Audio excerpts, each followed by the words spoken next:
वसुधा का नेता कौन हुआ, भूखंड विजेता कौन हुआ, अतुलित यशक्रेता कौन हुआ, नवधर्म प्रणेता कौन हुआ, जिसने न कभी आराम किया, विघ्नों में रहकर काम किया, विघ्नों में रहकर काम किया।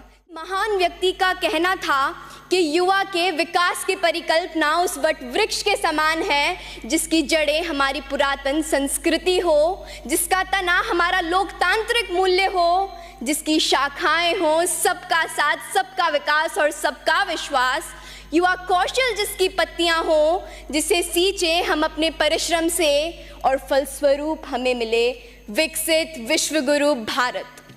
As quoted by Mahatma Gandhi, live as if you were to die tomorrow and learn as if you were to live forever. These words remind us that education is not merely about acquiring knowledge, but continuous growth throughout our lives. Do you know what Lord Macaulay once said in British Parliament?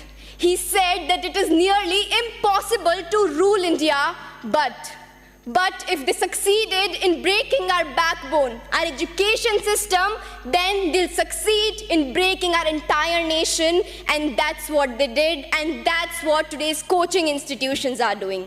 They are prioritizing rote learning over true understanding, thus reducing education to a mere race for marks.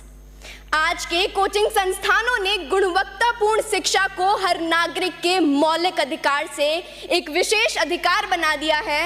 चिंतित माता पिता की नज़रों में ये coaching संस्थान पैसा छापने की मशीन बन गए हैं जो छात्रों और अभिभावकों की असुरक्षाओं पर गिद्ध दृष्टि लगाए हुए हैं। आपको यह जान के हैरानी होगी कि हमारे देश के प्रतिष्ठित कोचिंग संस्थानों में 120 से भी ज़्यादा छात्रों के लिए केवल एक अध्यापक नियुक्त होता है। क्या ये पर्याप्त है? साथियों, याद रखिए, संघर्षों के साए में इतिहास हमारा पलता है।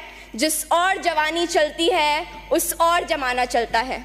हमें ज़रूरत है मजबूत नियम बनाने की ताकि यह कोचिंग संस्थान पारदर्शी रूप से संचालित हो और छात्रों की भलाई को प्राथमिकता दें। हमें खुद से पूछना चाहिए कि क्या हम ऐसी शिक्षा प्रणाली को कायम रखेंगे जो गुलामी के कालखंड में साजिशन रची गई थी, या फिर हम एक नए रास्ते पर चलेंगे जो विचारों की विविधता का जश्न मनाता हो, हर व्यक्ति को स्वतंत्र रूप से सशक्त बनाता हो। अंत में मैं बस यही कहना चाहूँगी कि वसुधा का नेता कौन हुआ, भूखंड विजेता कौन हुआ, अतुलित यशक्रेता कौन हुआ, नवधर्म प्रणेता कौन हुआ, जिसने न कभी आराम किया, विघ्नों में रहकर काम किया, विघ्नों में रहकर काम किया। जय हिंद, जय भारत और धन्यवाद।